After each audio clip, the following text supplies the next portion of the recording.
Hello, everyone. Welcome back. This is Omni Talk Retail. I'm Chris Walton. And I'm Ann Mazinga. And we are coming to you live once again from CommerceNext 2024. And we are standing in the Ownit AI booth number 170. Thanks to them for making all of our coverage possible. And if you happen to be at the show, come on by, stop in, say hello. Ann and I will be here all day. We'll be here tomorrow as well. We'd love to see you. And standing between us, Ann, is Noam Paransky, the Chief Omni and Innovation Officer at Tapestry. Noam, welcome to Omni Talk. Hi, thanks for having me.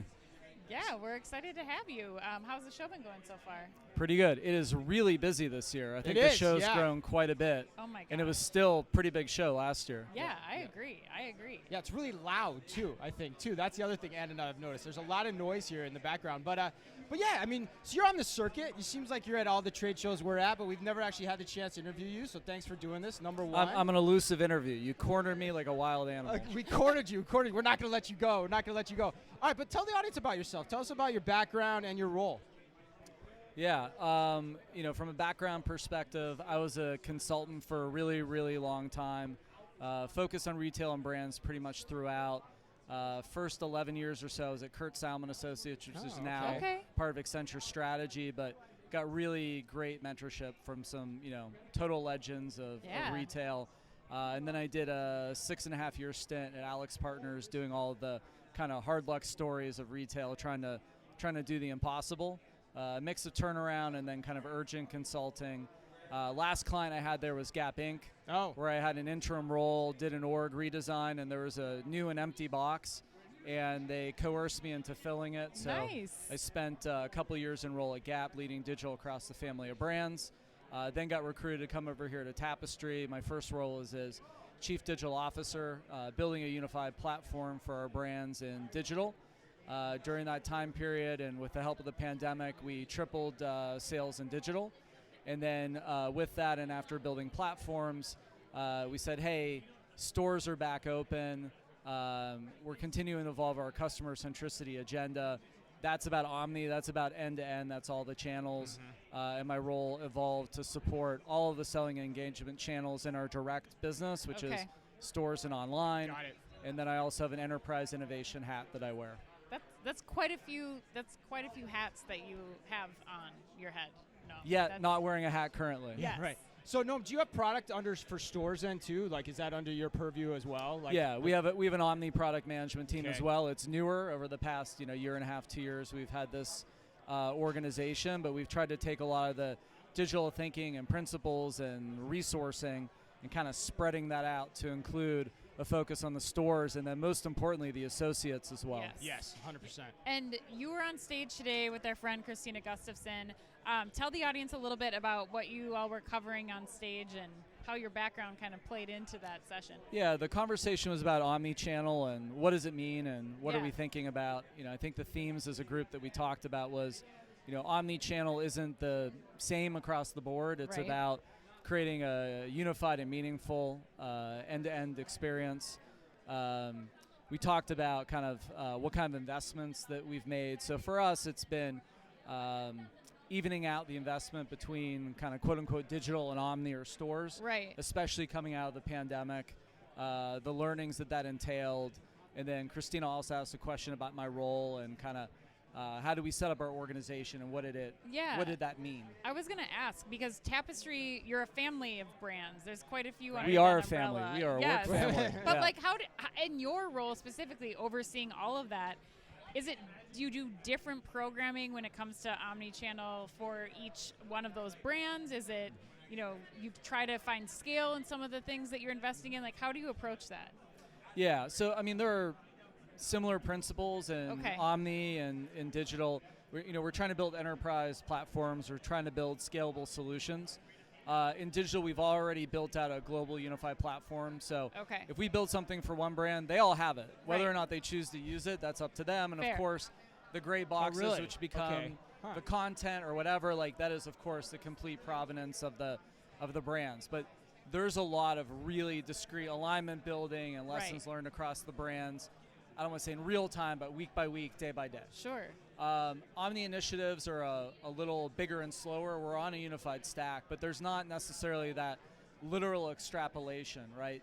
Because if I think about capabilities, it's people, process, and technology. Right. The technology piece in digital is pretty significant. Yes. In Omni, the technology piece is the much smaller piece. Right. People is a huge element, then process a slightly smaller bar, and then tech is like really small bar. Yeah. So especially on the Omni side, we tend to start with one brand, one region. Okay. Kind of get the learning, see the value prop. The investment tends to be somewhat more discrete in terms of the underlying economics and rollout. There's a lot of like per door type stuff.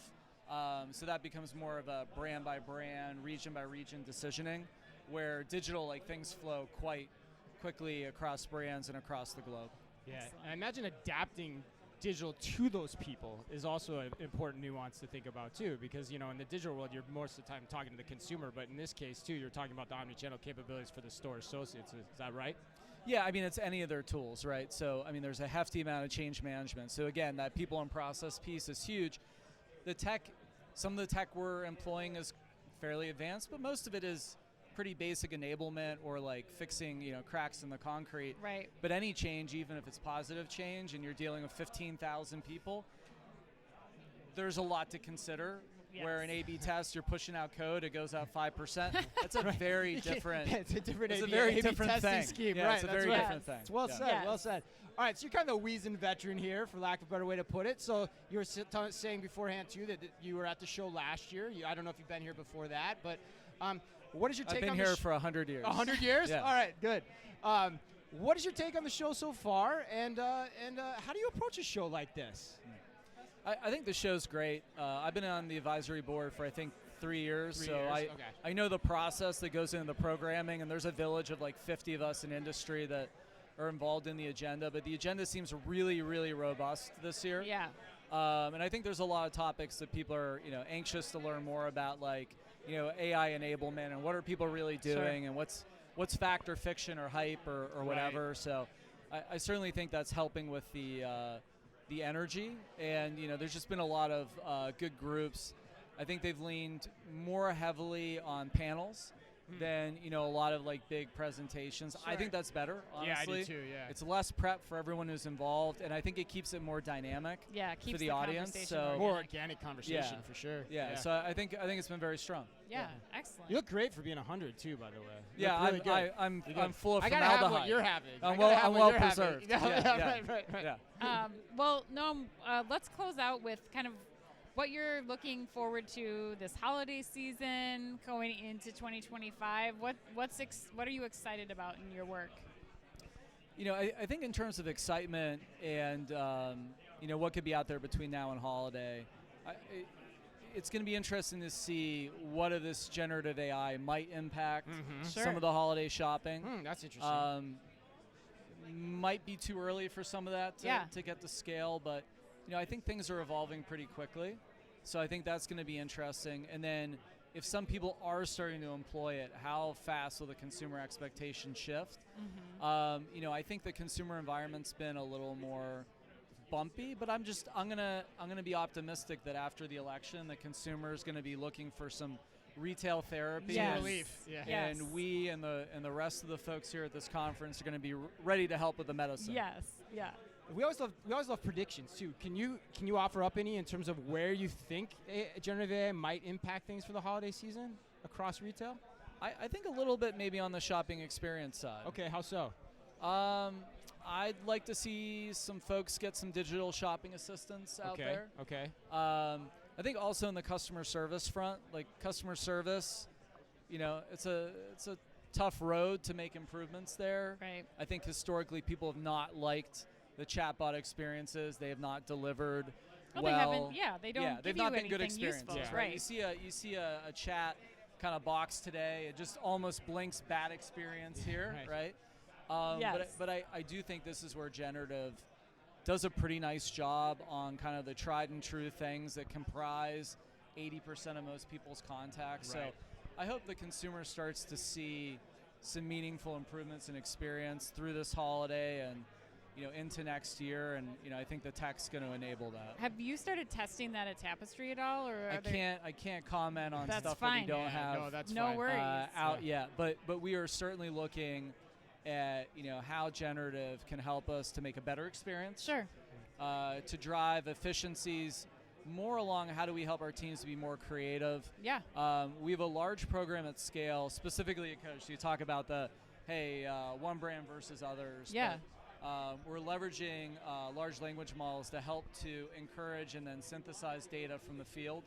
So we have an application, it's called Tell Rexy. Rexy is our Coach dinosaur mascot. Oh, right. And We saw him anyone in the field can talk to Rexy. So Okay. it's a push to talk or text that they can employ. They're encouraged to give feedback across a wide variety of topics. And then the LLM synthesizes it. And then we do pushes to leadership around what did we hear. But then folks like myself, I have conversations regularly with Rexy to understand more about a particular topic or what are people thinking about or talking about. The technology is extremely good at synthesizing large amounts of unstructured information. So it's a great tool to demonstrate to our people that we want to hear them, Right. that we're able to, we can synthesize it, and now we're in the phase of demonstrating taking action. You can synthesize it back from a management perspective That's right. too, right? That's like right. that's huge. You don't have to read line by line of No, it's impossible. store associate feedback anymore. Yeah. No, there's too much of it, and we set the expectation that we don't. And then, of course, the question that people will ask is, was there a significant amount of feedback around this topic?